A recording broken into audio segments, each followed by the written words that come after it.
মেয়েরা প্রতিনিয়ত বিভিন্নভাবে হয়রানির শিকার হয়। আমাদের আশেপাশেই ঘটে যায় এমন অনেক ঘটনা, যা আমরা অনেক সময় বুঝতেই পারি না এসব আসলে যৌন হয়রানি।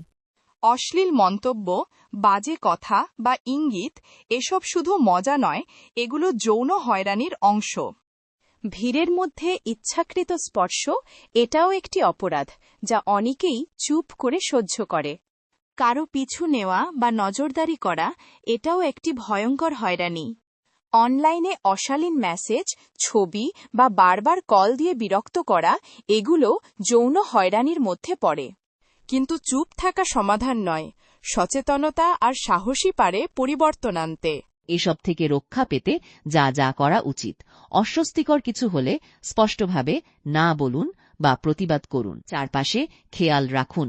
সন্দেহজনক কিছু দেখলে দূরে সরে যান। ব্যক্তিগত তথ্য শেয়ার করবেন না। অচেনা রিকোয়েস্ট এড়িয়ে চলুন। সমস্যা হলে বাবা-মা, বন্ধু বা বিশ্বাসযোগ্য কারো সাথে কথা বলুন। প্রয়োজনে দ্রুত সাহায্য পেতে জরুরি নম্বর কাছে রাখুন। আত্মরক্ষার টিপস শিখুন। আত্মবিশ্বাস বাড়বে। প্রয়োজনে আইনি সাহায্য নিন।